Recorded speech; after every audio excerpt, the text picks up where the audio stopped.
Good morning, everyone. It is Sunday, September 8th, 2019, and today I would like to welcome you to podcast Ride of the Rohirrim, a Catholic podcast on truth, goodness, and beauty in Tolkien's Middle-earth. My name is Anthony. This is a new podcast. This will be the first episode.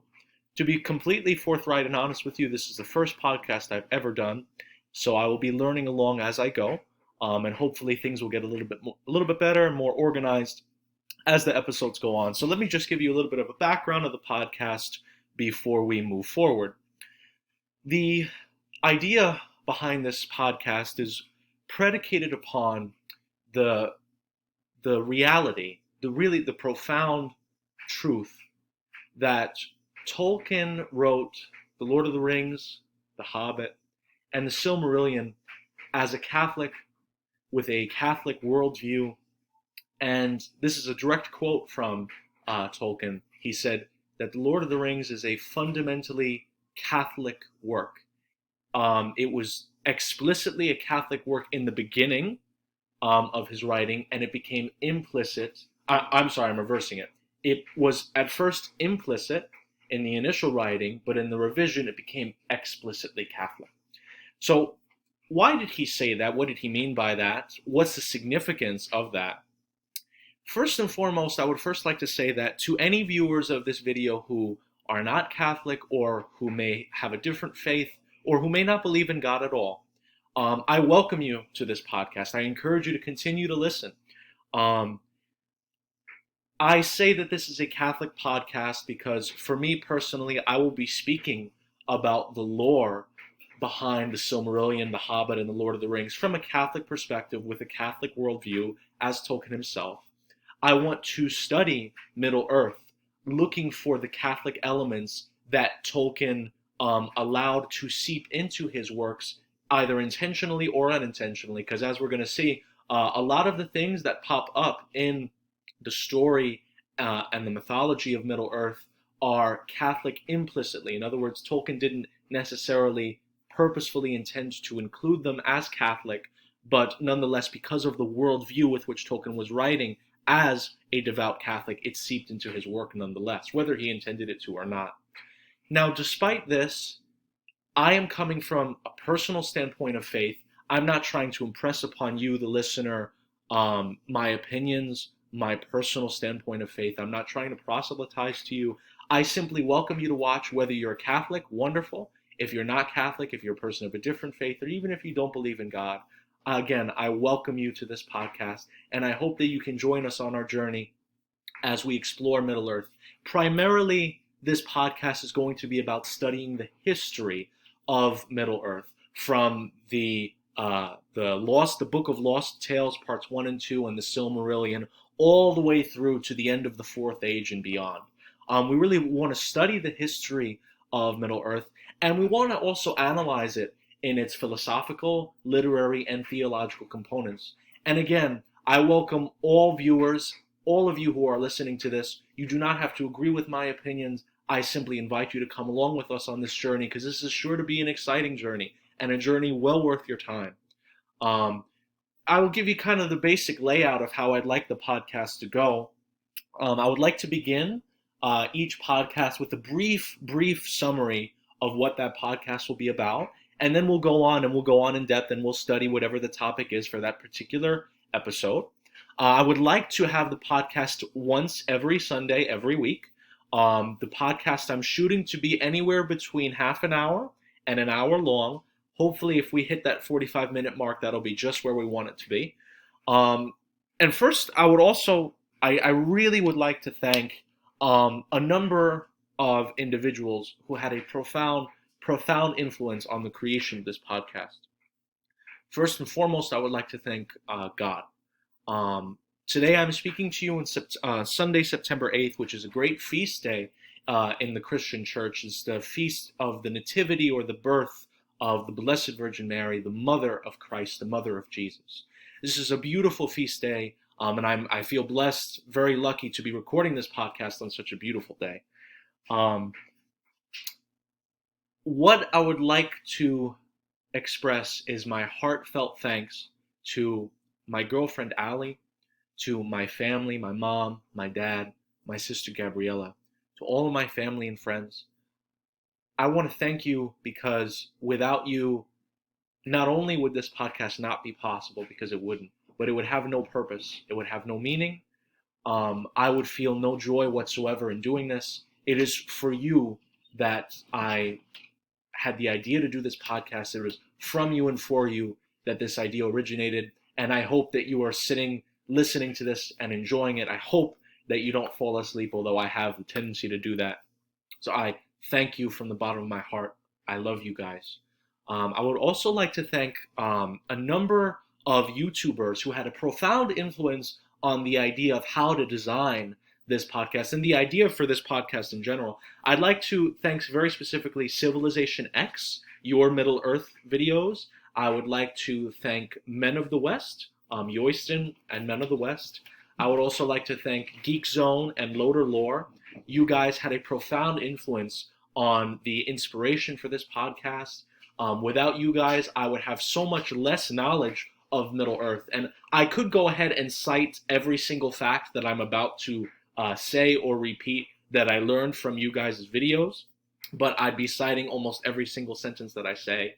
So I just want to say thank you from the bottom of my heart. You have been an inspiration to me. You have allowed me to expand my study of Middle Earth to new and incredible depths and heights. And again, I thank you from the bottom of my heart. I'd like to thank specifically Civilization X, Geek Zone, LOTR Lore, and Men of the West. And all Middle Earth affiliated YouTube channels. Thank you from the bottom of my heart. Thank you. A little bit of background of my knowledge of Middle Earth. Initially, about a year and a half or so ago, I didn't know anything about Middle Earth or about the Lord of the Rings whatsoever. I had no intention of ever watching the movies or reading the books, and it took the push and the encouragement of my girlfriend, who's a huge LOTR fan, to finally get me to initially see the movies. The first encounter I ever had with Middle Earth was watching Peter Jackson's original movie trilogy, The Fellowship of the Ring, The Two Towers, and The Return of the King. That was the first encounter I had with The Lord of the Rings, and upon viewing the films, I then went ahead and read the trilogy. I read the Silmarillion. I am in the process currently of reading The Children of Húrin, and afterwards I would like to read in its completeness, Beren and Luthien, and The Fall of Gondolin. I also want to read from beginning to end The History of Middle Earth by Christopher Tolkien. I have not read any of those volumes as of yet, nor have I read The Hobbit. Now, that may discourage you, and it may make you ask yourself, why am I listening to this if this person has not even read The Hobbit? Well, I have learned about The Hobbit not just from watching the movies, but from the references to The Hobbit and the summary of the most important plot points in The Hobbit that are made in the Silmarillion and the Lord of the Rings, because there's plenty of them.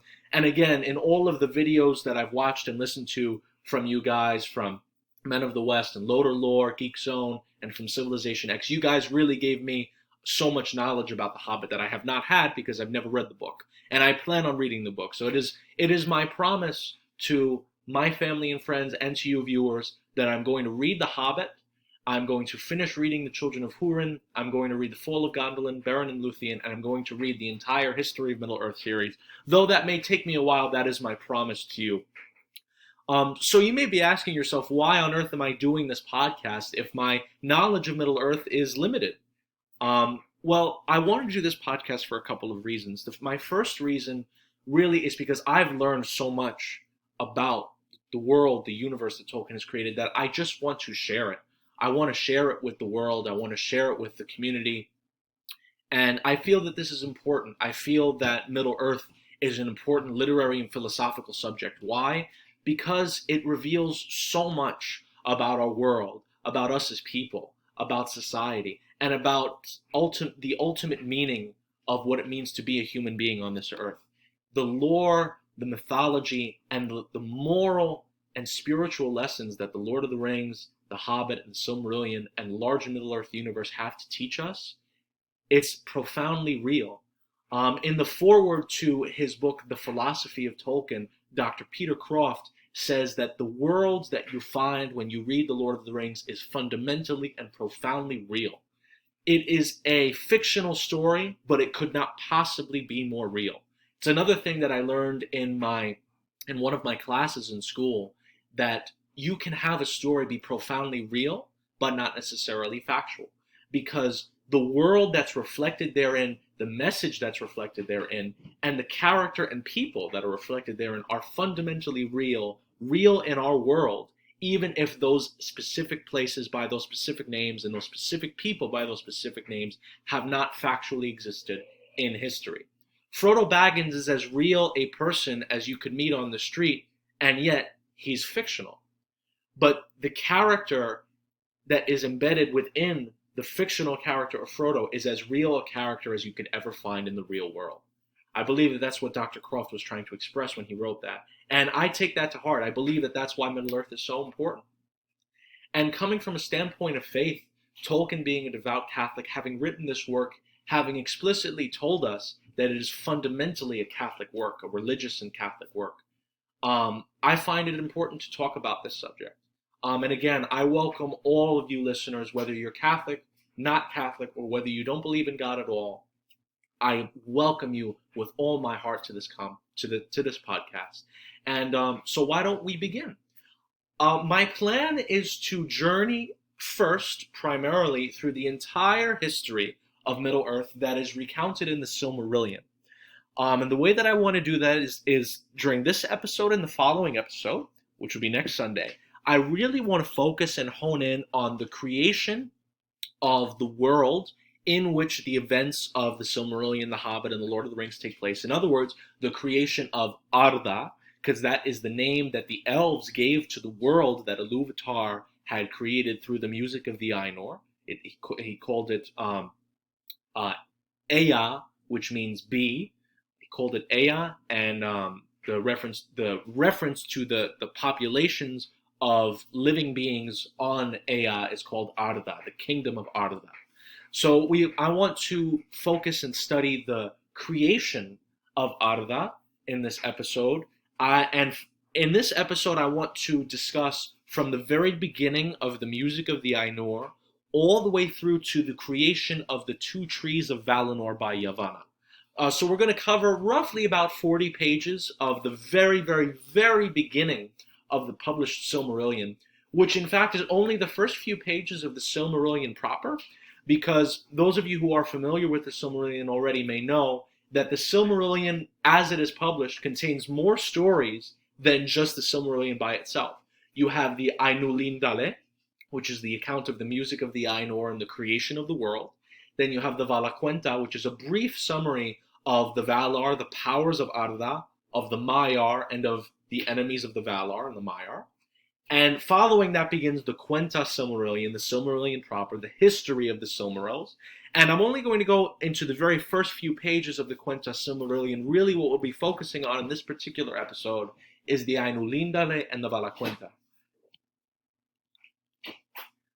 What I would like to really focus in on today during this episode is how profoundly important the character of God is in the history of Middle-earth. That may strike you as strange, considering that neither in The Hobbit nor in The Lord of the Rings is God ever mentioned. Not once. However, in reading to and listening to the commentaries of Tolkien experts and experts on theology, including Bishop Robert Barron, Dr. Peter Croft, among others, they have explicitly stated that the most important character in The Lord of the Rings, quoting Dr. Peter Croft, is God, though he is never mentioned. Ironic, because the title, The Lord of the Rings, the account of the end of the Third Age of Middle-earth, is the title of the worst character in Middle-earth. In fact, the most evil character in Middle-earth, Sauron.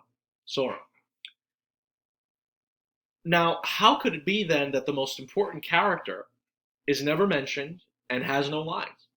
Well, it's because God is working behind the scenes in The Lord of the Rings and The Hobbit And the Silmarillion, although in the Silmarillion he works kind of explicitly, as we're about to see. God is the most important character in the history of Middle-earth as a work of literature. He is the most important character. In the Silmarillion, he works overtly and explicitly. He's called by name. The name that Tolkien gives to the god of his universe, the one god of his universe, the creator, is Ilúvatar. Eru Ilúvatar, the one. The elves in Arda gave him the name of Ilúvatar, the one. He works explicitly in the Silmarillion, and he works implicitly behind the scenes, working behind the scenes in both The Hobbit and in The Lord of the Rings. In fact, I would even go so far as to say that he works behind the scenes towards the latter part of the Silmarillion. It's really only in the beginning and in the Akallabeth, the account of the downfall of Númenor, that we see God or Ilúvatar working explicitly. He's working both overtly in the Silmarillion and behind the scenes in The Hobbit and The Lord of the Rings. Now, why does that matter? Well, the opening pages of the Ainulindale in the beginning of the published Silmarillion, they tell us why that matters. Ilúvatar created intelligent, powerful, spiritual beings known as the Ainur from his own thought. Now, the Ainur are beings of immense spiritual power. They are pure spirit, and they would be the equivalent of what in Christian theology would be called angels, or the orders of angels. Now, the Ainur have two different divisions. You have the Valar, the powers of Arda, and you have the Maiar, who are lesser beings of a lesser degree of spiritual power. The Maiar serve the Valar, and the Valar and the Maiar together make up the Ainur, this class of beings that emanates from Ilúvatar's very thought before time began. The Valar and the Maiar are beings of intense spiritual power, for the most part good. For the most part good. And you're going to see why I say in the most part in just a moment. So when Ilúvatar creates the Ainur from his very own thought, he begins to interact with them and have them sing this beautiful song, at first one by one, individually, separate from one another. But in the next instant, Ilúvatar brings all the Ainur together to sing a great song together. And when he brings them together, their individual songs become that much more powerful, enhanced by the song of everybody else. And in the very beginning, Ilúvatar he displays before the Ainur a grand, beautiful vision of the world, as it will come to be known, of Arda. And this vision is beautiful. It expands the minds and the hearts of the Ainur. And once they see it, there begins a great and profound orchestral theme. The music of the Ainur. And what happens is that the individual Ainur begin to sing, and the sounds of their voices sound almost like musical instruments. I believe Tolkien mentions organs and flutes and viols and drums. Their voices are so powerful because of their spiritual power that their voices themselves sound like instruments in an orchestra. So the Ainur begin to sing before the throne of Ilúvatar, and the place in which they are singing, where the throne of Ilúvatar is located, is known as the Timeless Halls. Now, it becomes hard at first, as you are reading the first page of the Silmarillion, of the Ainulindale, to discover that the name of this place is the Timeless Halls, but if you go further pages in, you see that they're explicitly called the Timeless Halls. So in the Timeless Halls, the first theme of the music of the Ainur is being sung, and during this first theme, which is beautiful, it's profound, it has this intense beauty to it, there is one particular member of the Ainur whom undergoes and is participating in this unique change or this unique dynamic within himself. And the name of this of this. He happens to be one of the Valar. His name is Melkor. Melkor is the most powerful of the Valar, and most likely, therefore, the most powerful of the Ainur, the most powerful being that Iluvatar ever created beneath himself. And he did not create himself, he was pre-existent. So Melkor, this most powerful of the Ainur, within his mind and within his heart, he begins to feel this feeling of intense impatience and frustration and this burning need, this drive to want to create things of his own in a manner akin to which Iluvatar created himself and the other Ainur. He wants to be like Iluvatar. He has this burning need to create. And he sees that Iluvatar has created the Ainur out of nothingness, what Tolkien calls the void. He's created the Ainur out of nothingness. And he wants to do that. He sees the nothingness that exists outside of the timeless halls from which the Ainur were taken. And he says, I want to create from that nothingness, from that darkness, from that void, just like Iluvatar himself created. Now, in order to do this, Melkor knows in his expansive knowledge, his expansive spiritual knowledge, that what you need in order to create from nothing is this ethereal element known as the flame imperishable. Also known, in a few pages in, it's given a second name, the secret fire. Now that name will become, it may sound familiar to some of you, and we will get to that in a moment. But either this flame imperishable or the secret fire. Melkor desires it, and he's looking for it. He leaves the timeless halls, and he's searching in the void for the flame imperishable, but he cannot find it. Tolkien tells us why. It's because Iluvatar himself, on his throne, holds the flame imperishable within himself, not to be left to the disposal of the Ainur. But Melkor desperately wants it. And so, as he is singing along with the rest of the Ainur, he begins to feel this feeling, a need to create his own music different from the music of the others. Now, this need arises from his already burning desire to want to create things of his own. So he begins to sing music of his own, not coming from the will of Iluvatar and not in accord with the music of his brothers and sisters, the other Ainur. So he begins to sing, and as he begins to sing, around him and within him there forms this discord in the music of the orchestra known as the music of the Ainur. This discord arises around Melkor in the first theme of the song. And as the theme progresses, his discord grows greater and greater and greater. Why?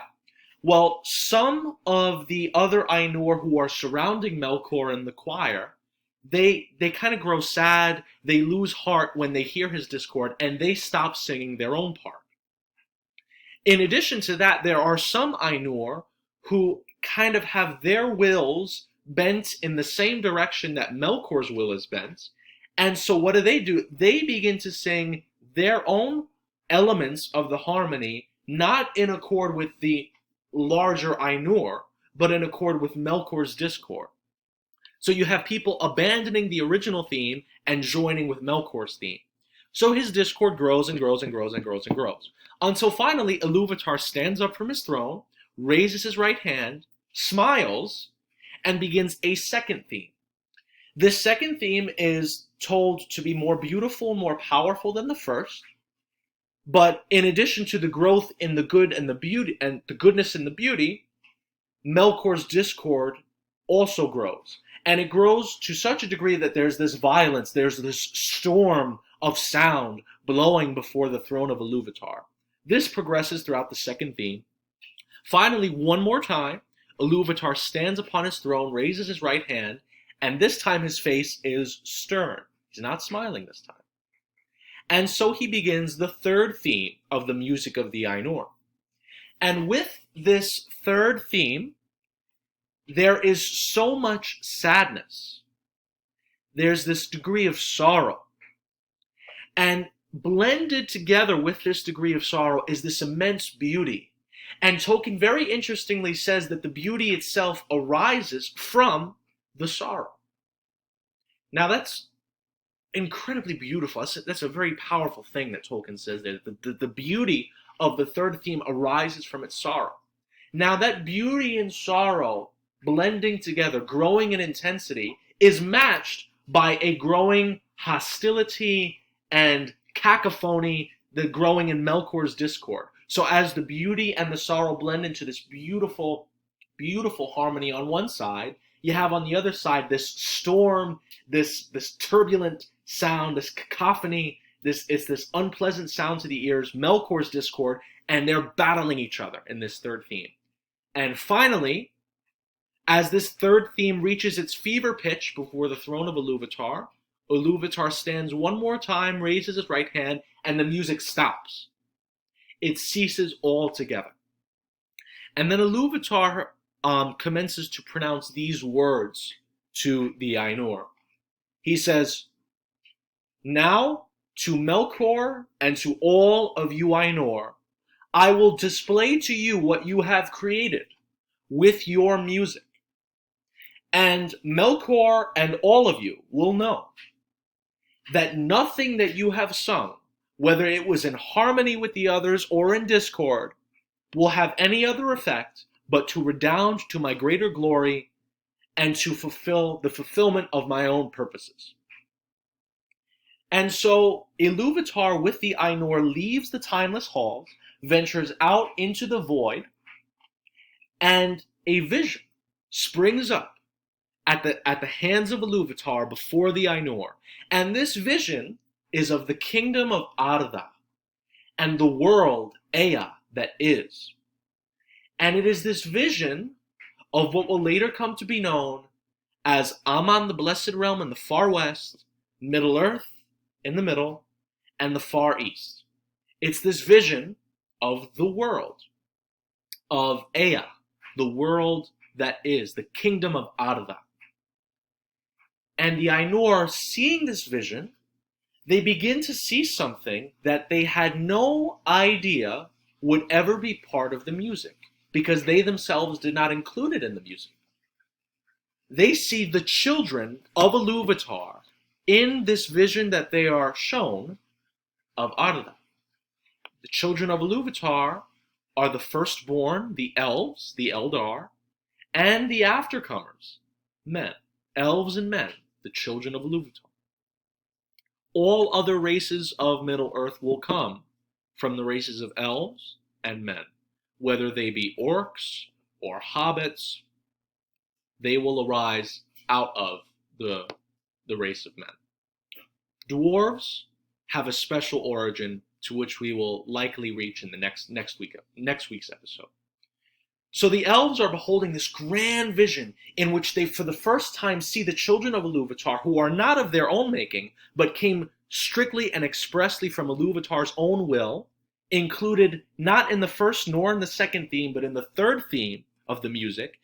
Iluvatar incorporated into that third theme, with the beauty and sorrow blended together, the vision of his own children, elves and men.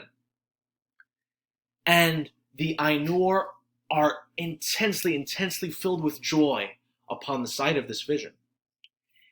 And so Iluvatar tells them that everything that they sang in their music will have an extension, a fleshed out reality incorporated into Arda in time.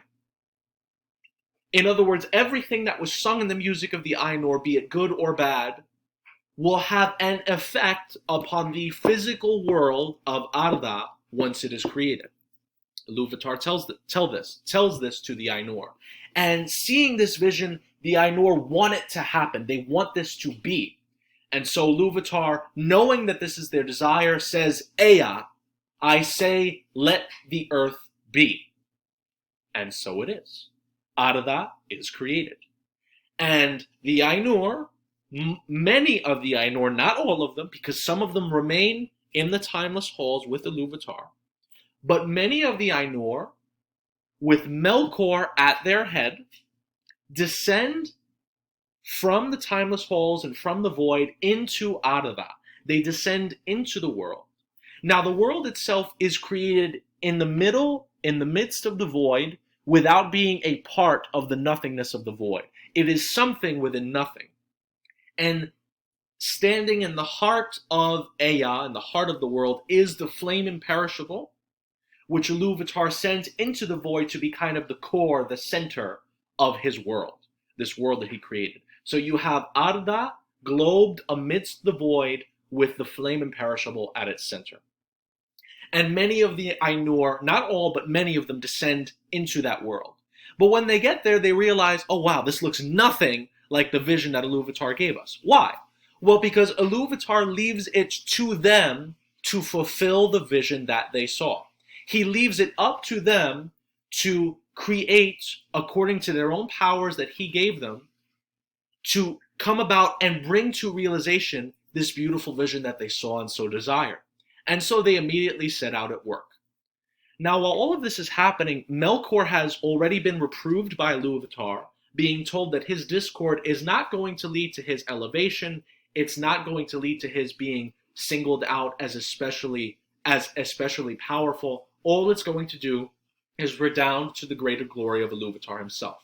So Melkor has been chastised, and he's filled with this rage, with this anger.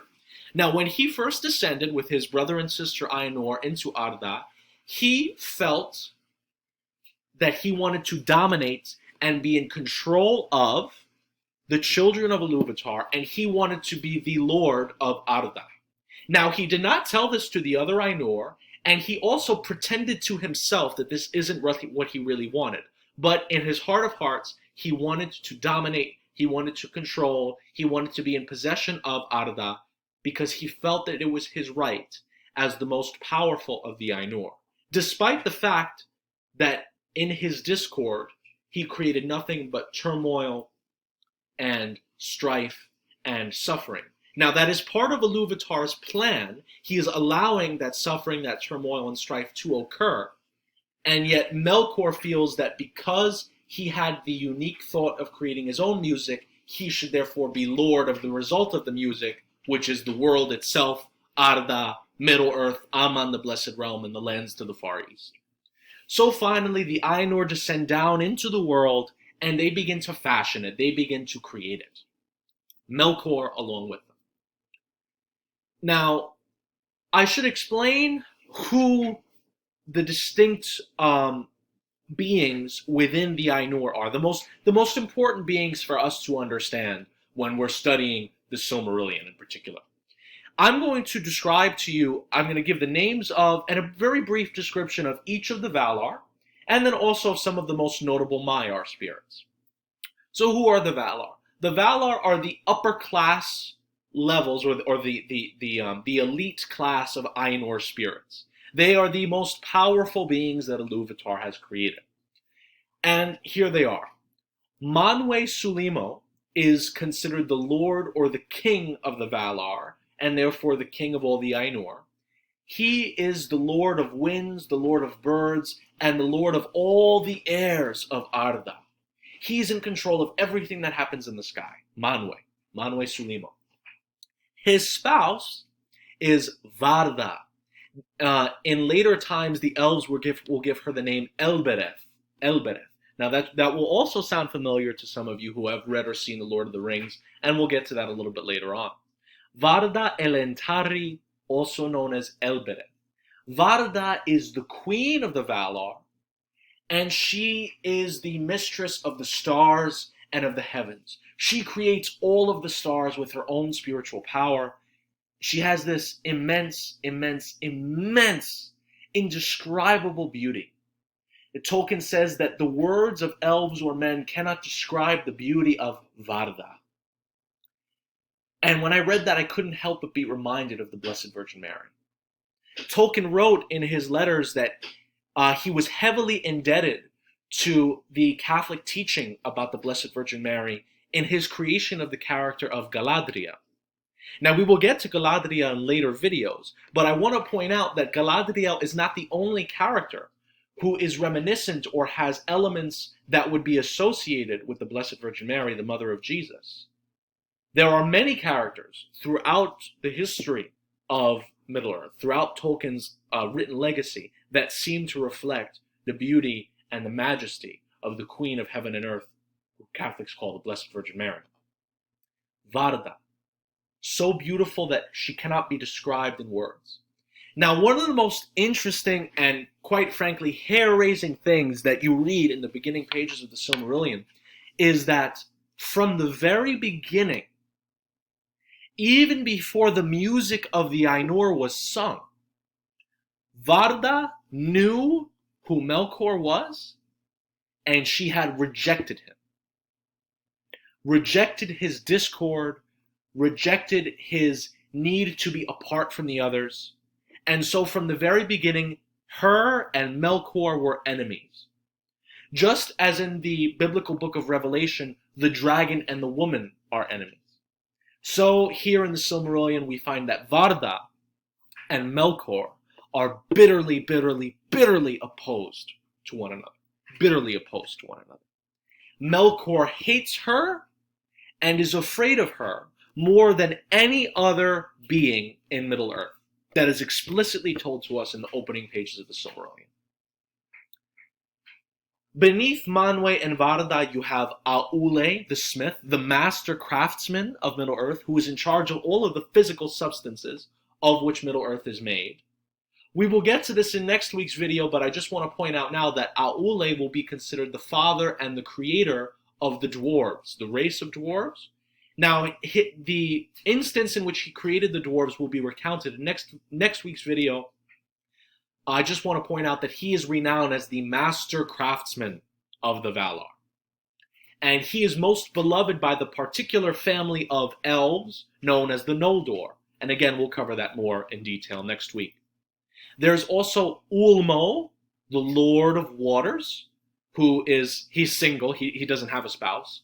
I forgot to mention that Aule's spouse is Yavanna. Yavanna's,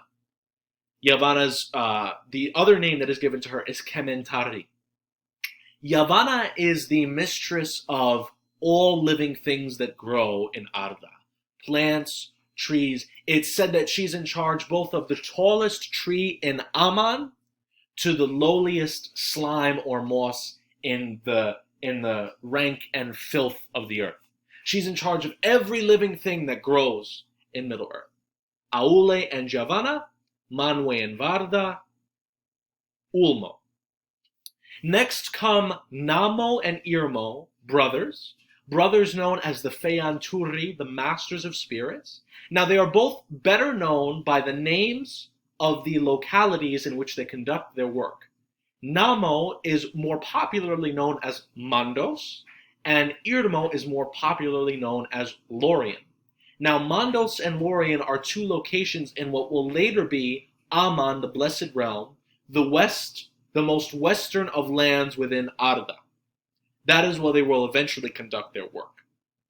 Namo is most especially concerned with the fates of the spirits of elves and men, while Irmo, or Lorien, is most especially concerned with his gardens in Aman, in the Blessed Realm. Now, the sister of Namo and Irmo, of the Feanturi, is a female Valar named Nienna. Nienna, like Ulmo, is single, does not have a spouse. Nienna is known as the Valar, as the Vala of grief, of lamentation, of pity. Now, her pity and her lamentation and grief is not for herself, but is instead other-directed.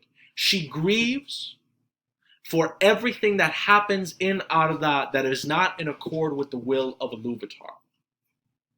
From the very beginning, even in the midst of the music of the Ainur, while Melkor was propounding his discord, Nienna was mourning and lamenting, and including in her own music, her sorrow and her lamentation, which was so great that sorrow and lamentation are sewn into the very fabric of Middle-earth itself.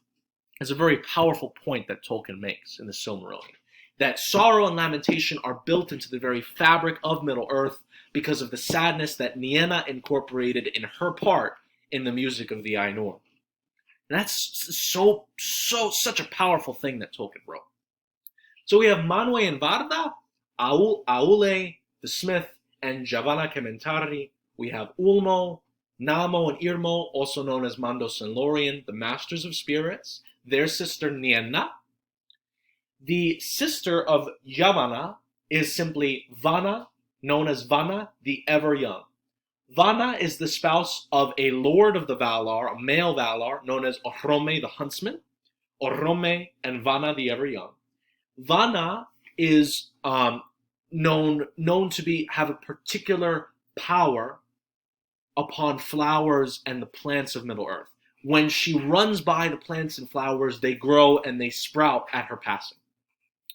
Her husband, Orome, is known as the huntsman of the Valar.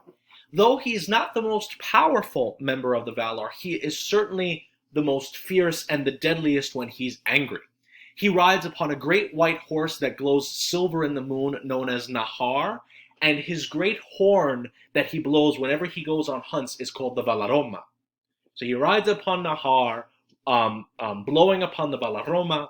Orome travels throughout Middle-earth, leaving the Blessed Realm, and he travels and hunts down the evil fell creatures that were the result of Melkor's discord. That's kind of Orome's job. Now, Orome is not the most powerful member of the Valar, because that is a different Lord of the Valar named Tulkas Astaldo. He is kind of the Thor character of the Valar. He is super powerful. He's the strongest of the Valar. He loves war. It's said that he loves contests of strength. He has this golden blonde hair. He's kind of this Olympian figure. And whenever he's fighting, he laughs. He's not angry. He's just full of this joyful battle. It's very reminiscent of King Théoden of Rohan at the end of the Third Age. And again, that's something we'll get to later on. Tulkas Astaldo, the strongest of the Valar. He will be a bitter enemy of Melkor in the days to come. So now we have Tulkas Astaldo, we have Orome and Orome's wife Vanna. Tulkas's wife is known as Nessa, and Nessa is extremely fast. Whenever she loves to run after deer, but there are times when she outruns the deer, and the deer can't even catch up with her. Nessa and Tulkas, Orome and Vanna the ever-young. The wife of Namo, again, Namo is better known by his name Mandos. The wife of Namo is Vaire the Weaver. Vaire the Weaver creates these beautiful tapestries, or as they're called, webs, in which is recorded the entire history of Arda from the music of the Ainur to the end of the Fourth Age and beyond. They are recorded in her tapestries, which adorn the halls of her husband, the halls of Mandos. So that's Namo, Mandos, and his wife, Vaire the Weaver. And finally, we have the wife of Irmo, the wife of Lorien, Este the Gentle, who is universally known as the healer. Este the Gentle is the healer of the hurts of Arda. Just as Nienna bemoans the hurts of the kingdom of Arda, Este the Gentle heals those hurts. That's kind of a very brief summary of the Valar. I'll give you a very brief summary of the Maiar spirits, the most notable among them, on the light side, the good side. We have Ilmare, who's the handmaiden of Varda. We have Eonwe, who's the herald banner bearer of Manwë, Varda's husband. And Eonwe is unmatched in arms. In other words, he is fierce with any weapon. Ilmare, Eonwe, the husband and wife Maiar pair of Ose and Yuinen. There's a very interesting story about when Ose almost turned to Melkor's darkness, but it was the prayer of Aule that Yuinen, Ose's wife, would bring Ose before the throne of Ulmo in order to receive forgiveness, receive pardon for the part that he had in going along with Melkor's discord. And Ose is forgiven by Ulmo, And then at that point, Osei and Yuinen become Maiar spirits serving Ulmo, the Lord of Waters, within the sea. Osei and Yuinen, they have a part in the sea. Osei is known to come inland, whereas Ulmo really stays out in the deep waters of the ocean. Osei is known to come inland and go throughout the rivers and channels of Middle-earth, whereas Yuinen is known really for her part in playing a protective role along the shores, coastlines. She was a great spiritual sponsor, if you will, of the kingdom of Numenor in the Second Age. That's Osei and Yuinen. So we have Ilmare, Eonwe, Osei, and Yuinen. We come to the Maya named Melian, the Lady Melian. She will later come to be known as the Lady of Doriath, and we'll really speak more about Melian in later videos because she's going to come up extensively in the Silmarillion. And finally, the last Maiar spirit of on the side of serving the will of Iluvatar would be Olorin. He's the last mentioned in the beginning pages of the Silmarillion. Again, these are just a few of the most notable Maiar spirits. They're not the only ones. And Olorin is better known by his name Gandalf. And needless to say, we're going to be talking a lot about him in the coming days. So I would like to draw today's video to a close. Next Sunday, we will pick up exactly where we left off with the Ainur descending into the kingdom of Arda. And we don't know what's going to happen with Melkor. Is he going to aid his brothers and sisters in creating the vision that he and the other Ainur were shown? Or is he going to help to destroy and interrupt that vision? We're going to get to see that next week. Next week, we're also going to get to see how Middle-earth, Aman, the Blessed Realm, and the Far East are created. We're going to get to see the awakening of the Elves. We'll get to all of that next week, I promise. I just wanted this to be a brief introductory video. Again, I would like to thank all of you for listening and watching. God bless. I hope you all have a great week, and I will see you next week.